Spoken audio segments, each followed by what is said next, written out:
आज का सवाल है वो ये है कि मोदी का नाम सुनते ही आपके जहन में क्या ख्याल आता है? अपने भाइयों का ख्याल आता है। अपने भाइयों का ख्याल आता है। तो उसमें कोई ऐसी पोटेंशियल है, उसमें कोई एनर्जी है, वो करिस्मेटिक पर्सनालिटी है और उसकी वजह से इंडिया में बड़ी तरक्की हुई है। और इंडिया की अगर हम वैसे भी बात करें तो पाकिस्तान से वो चूँकि आईटी के लिहाज से कोई भी इकोनॉमिकली लिहाज से तो वो बड़ा अच्छा है। और इसकी वजह से हम अगर सीओज देखें तो इसमें कोई भी बात नहीं है कि वो एक करिस्मेटिक पर्सनालिटी है और एक एमर्जिंग लीडर बन रहे हैं पूरी दुनिया में। और उसके पीछे ये है ना कि वो उसकी पार्टी है, उसकी जो आइडियोलॉजीज़ है, उसकी जो फॉरेन पॉलिसी है तो वो हमें पाकिस्तान से काफ़ी बेहतर है, जिसकी वजह से तो उसकी पूरी दुनिया में वो पहचाने जाते हैं अपनी नज़रियात की वजह से।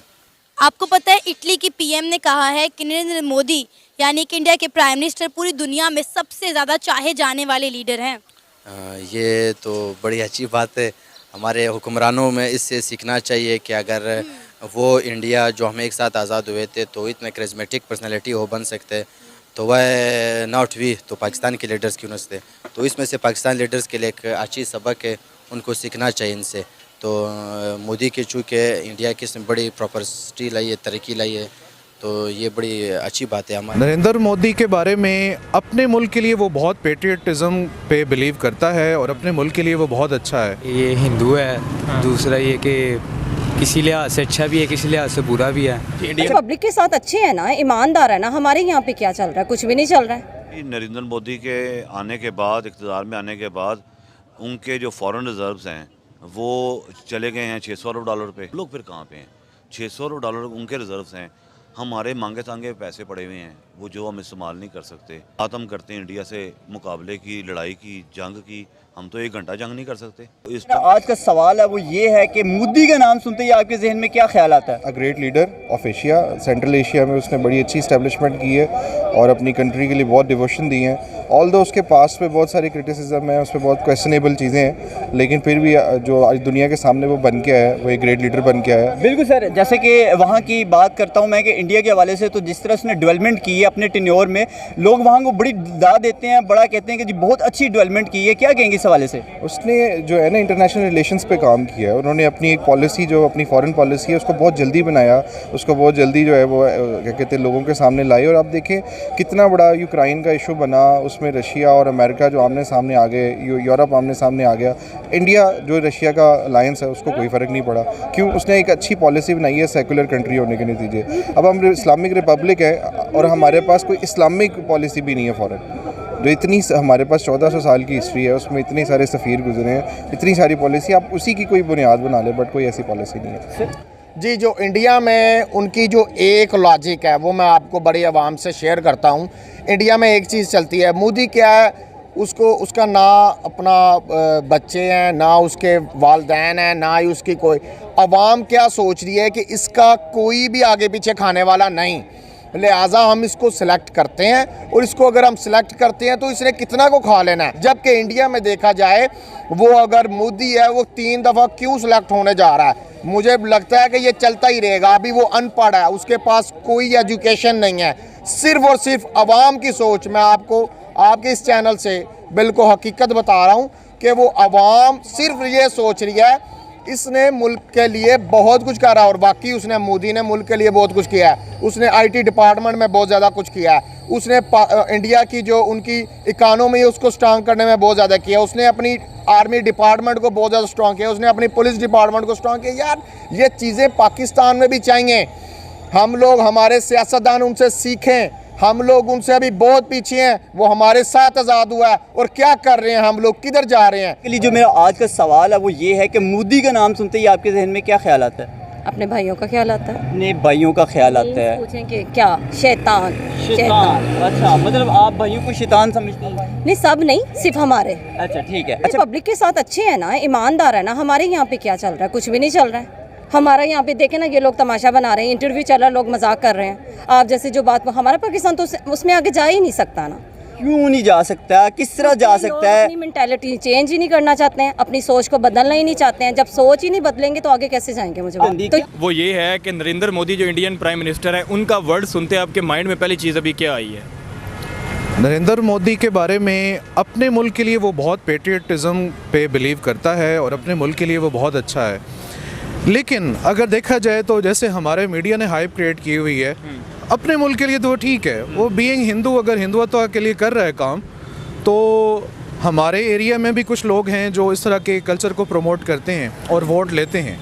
एंटी इंडियन सेंटीमेंट यहाँ पे भी पाया जाता है, बिल्कुल ठीक है। और एंटी पाकिस्तान सेंटीमेंट वहाँ पे भी पाया जाता है। वो पॉलिटिक्स अपने हिसाब से करते हैं, हम अपने हिसाब से करते हैं। हाँ, लेकिन मैं एक पॉजिटिव चीज़ उसके बारे में ये कहना चाहूँगा कि उसने इंडिया की आप इकोनॉमी देखें तो बहुत फ्लरिश कर चुकी है। 5th largest economy in the world, largest economy है। उनकी एक्सपोर्ट्स आप देखें, उनका जीडीपी देखें, उनका फॉरेन रिजर्व्स देख लें, 600 बिलियन प्लस डॉलर, उनका बजट देख लें। बिल्कुल फॉरेन रिजर्व देख लें, उनकी सिक्योरिटी, उनकी जो सिक्योरिटी काउंसिल है अपने मुल्क के लिए, वो जिस तरह के इकदाम कर रही है, फॉरेन पॉलिसी देख लें, उनकी फॉरेन कंट्रीज के साथ रिलेशंस देख लें, उनके आप इतनी बैलेंस फॉरेन पॉलिसी है। रशिया और अमेरिका में उसने इतना बैलेंस कायम कर रखा है। इवन कि चाइना के साथ उसके डायलॉग्स हैं। हालांकि वो लद्दाख के इशू पे इतने लड़ते भी आप देखें, लद्दाख के इशू की आपने बड़ी प्यारी बात की है। लद्दाख का इशू इतना उनके लिए एक बोन ऑफ कंटेंशन बना हुआ था, लेकिन उन्होंने ऐसा टैकल किया है। लेकिन ये देखा है कि कहीं, क्योंकि आप ये देखें कि चाइना और इंडिया का आपस में एक्सपोर्ट बहुत ज़्यादा है, इंपोर्ट एक्सपोर्ट, ट्रेड नहीं रोकी उन्होंने ट्रेड रोकी है। वो एक प्रोग्रेसिव कंट्री है, ठीक है। और हम मुझे अच्छा, अगला सवाल मेरा ये है कि इटली के जो प्राइम मिनिस्टर है, फीमेल प्राइम मिनिस्टर, वो इंडिया के दौरे पे हैं, और उन्होंने मोदी की पॉलिसीज़ को जैसे आप प्रेस कर रहे हैं, इस तरह उन्होंने प्रेस किया कि आपके टेन्योर में इंडिया ने बड़ी तरक्की की है, और साथ ही कहा है कि मोदी जो है वो most loved leader in the world है। दुनिया जो है वो प्रेस करती है मोदी को। इसके बारे में क्या कहना चाहेंगे? जहाँ तक बात है कि मोदी किस हद तक फेवरेटिज़म है दुनिया में, उसके बारे में तो वो आप सिर्फ सऊदीया की मिसाल दे लें। जब क्राउन प्रिंस ने उसे ताज पहनाई है, जो भी उनके मामलात थे, तो ये पाकिस्तान के लिए तो बहुत ज़्यादा पिंचिंग है। लेकिन हमें देखना पड़ेगा कि उसके अंदर लीडरशिप क्वालिटीज़ क्या हैं, हिंदुत्व से हट के, अपना एंटी इंडियन सेंटीमेंट से हट के, कुछ चीज़ें साइड पे करके, अगर कुछ चीज़ें साइड पे करके हमें देखना पड़ेगा। अब इटली की अगर वहाँ पे आ रही हैं और वो एक उनको फेवर मिल रही है, या उनके जो भी डायलॉग्स होंगे, या वो ट्रेड की बात करेंगे, या वो लॉजिस्टिक सपोर्ट की बात करेंगे किसी भी हवाले से, तो मोदी के कुछ क्वालिटीज़ हैं जो हमें मानना पड़ेगा। सर, तो इंडिया के प्राइम मिनिस्टर एक कैसे लीडर है? इसमें कोई भी शक नहीं कि वो for the consecutive second time वो अगर प्राइम मिनिस्टर आ रहे हैं, तो उसमें कोई ऐसी पोटेंशियल है, उसमें कोई एनर्जी है, वो क्रिस्मेटिक पर्सनालिटी है, और उसकी वजह से इंडिया में बड़ी तरक्की हुई है। और इंडिया की अगर हम वैसे भी बात करें तो पाकिस्तान से वो चूँकि IT के लिहाज से, कोई भी इकोनॉमिकली लिहाज से, तो वो बड़ा अच्छा है। और इसकी वजह से हम अगर CEOs देखें तो इसमें कोई भी बात नहीं है कि वो एक क्रिस्मेटिक पर्सनालिटी है और एक एमर्जिंग लीडर बन रहे हैं पूरी दुनिया में। और उसके पीछे ये है ना कि वो उसकी पार्टी है, उसकी जो आइडियोलॉजीज़ है, उसकी जो फॉरेन पॉलिसी है, तो वो हमें पाकिस्तान से काफ़ी बेहतर है, जिसकी वजह से तो उसकी पूरी दुनिया में वो पहचाने जाते हैं अपनी नज़रियात की वजह से। आपको पता है इटली की PM ने कहा है कि नरेंद्र मोदी यानी कि इंडिया के प्राइम मिनिस्टर पूरी दुनिया में सबसे ज़्यादा चाहे जाने वाले लीडर हैं। ये तो बड़ी अच्छी बात है। हमारे हुक्मरानों में इससे सीखना चाहिए कि अगर वो इंडिया जो हम एक साथ आज़ाद हुए थे तो इतने करिश्मेटिक पर्सनालिटी हो बन सकते, तो वह नॉट वी, तो पाकिस्तान के लीडर्स क्यों न थे। तो इसमें से पाकिस्तान लीडर्स के लिए एक अच्छी सबक है, उनको सीखना चाहिए इनसे। तो मोदी के चूँकि इंडिया की इसमें बड़ी प्रॉपर्टी लाई है, तरक्की लाई है, तो ये बड़ी अच्छी बात है। हमारा हमसाया मुल्क है, हमें खुश होना चाहिए इसमें। तो इंडिया की इतनी तरक्की और इतनी कामयाबी का राज उनके प्राइम मिनिस्टर नरेंद्र मोदी हैं। Yes, of course. उनकी आवाम भी है, किस तरह से वो एक लीडर को चुनती है और किस तरह से फिर वो लीडर आगे परफॉर्मेंस देते हैं। तो मैं सिर्फ ये नहीं कहूँगा कि पाकिस्तान की गवर्नमेंट को उनसे सीखना चाहिए, पाकिस्तान के आवाम को भी उनसे सीखना चाहिए कि किस तरह से हमने अपने एक लीडर चुनना है, किस तरह से हमने वोट का सही इस्तेमाल करना है। तो I guess he is good. आपको पता है इस वक्त G20 का इजलास इंडिया में जारी है। इटली के PM वहाँ पर भारत के दौरे पर है और उन्होंने कहा है कि इंडिया के प्राइम मिनिस्टर नरेंद्र मोदी पूरी दुनिया में सबसे ज़्यादा चाहे जाने वाले लीडर हैं। आप इस हवाले से क्या कहेंगे? हाँ, अगर कहीं भी किसी भी हम लीडर को या किसी भी प्राइम मिनिस्टर को या किसी को भी उसकी परफॉर्मेंस की बिना पे जज कर रहे होते हैं, तो परफॉर्मेंस जो इनकी इंडिया की है हमारे से बहुत आगे है। पाकिस्तान उनके साथ ही मिला हुआ आज़ाद हुआ था, लेकिन हमारे पाकिस्तान का हाल देखें और इंडिया का हाल देखें तो उसमें एक बड़ा हमें गैप नज़र आता है। वो गैप हर एक टेक्नोलॉजी में, हर एक शोबे के अंदर है। तो हमें भी उनसे सीखना चाहिए और नो डाउट कि इंडिया हमारे से बहुत आगे जा रहा है और प्राइम मिनिस्टर मोदी का इसमें बहुत बड़ा हाथ है। मेरा आज आपसे क्वेश्चन ये है, इटली की प्राइम मिनिस्टर की तरफ से ये स्टेटमेंट आई है कि इंडिया के जो प्राइम मिनिस्टर नरेंद्र मोदी हैं वो पूरी दुनिया के मोस्ट लविंग पर्सनैलिटी हैं, पूरी दुनिया उनको प्यार करती है। पहले तो मुझे ये बताएं, बहैसियत पाकिस्तानी किस तरीके से आप ये स्टेटमेंट देखते हैं कि अब दुनिया की हर कंट्री जो है इंडिया के वज़ीर आज़म को मतलब वो उनको प्रेज़ कर रहा है, उनको अप्रिशिएट कर रहा है?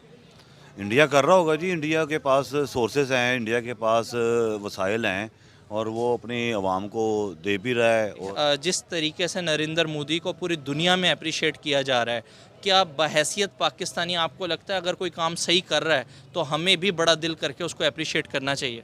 जी बिल्कुल करना चाहिए जी। नरेंद्र मोदी के आने के बाद, इक़्तिदार में आने के बाद, उनके जो फॉरेन रिजर्व्स हैं वो चले गए हैं 600 अरब डॉलर पे। सही बात है। दूसरा दुनिया का बड़ा कंट्री आ गया वो गाड़ियाँ बनाने में।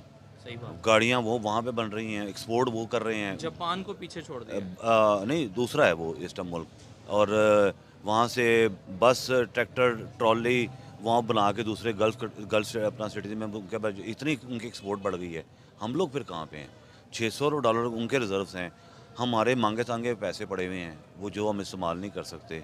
बात हम करते हैं इंडिया से मुकाबले की, लड़ाई की, जंग की, हम तो 1 घंटा जंग नहीं कर सकते। ये फ़ौज हमारी कर क्या रही है? ये सिर्फ आवाम को बेच रही है। पहले तो मुल्क गिरवी रखा हुआ था, अब तो इन्होंने आवाम को गिरवी रख दी है। जिस हिसाब से इन्होंने IMF के साथ डीलें करके, और आवाम को क्या फ़ायदा पहुंच रहा है इसका? कुछ भी नहीं। सर, अब पब्लिक इंटरेक्शन होती रहती है क्योंकि काम इस तरह का है, हर तरह के बंदे से मैं मिलता हूँ। अभी कुछ दिन पहले एक बंदे का मैं इंटरव्यू कर रहा था तो वो ये कहता सिर्फ 30 मिनट के लिए वाघा बॉर्डर खोल देना तो पाकिस्तान इंडिया को सबक सिखा देगा। अब आप मुझे ये बताएं, हम अभी भी इन चीज़ों से बाहर नहीं निकल पा रहे, आज भी हमने ये सोच रखी हुई है। जो इस टाइम हम लोगों की हालत है ना, हम 30 मिनट के लिए बात कर रहे हैं, हम 1 मिनट के लिए उनसे जंग अफोर्ड ही नहीं कर सकते क्योंकि हमारे पास ना रिजर्व्स हैं, ना हमारे पास ऑयल कैपेसिटी है स्टोरेज की। आपके पास है क्या जो आपने उनके साथ जंग लड़नी है? एक एटम हम के सिर पे हम बैठे हुए हैं, वो भी पता नहीं उसका किससे डील हो चुकी है, हमें तो ये भी नहीं पता। आवाम को तो बेखबर है इस चीज़ से।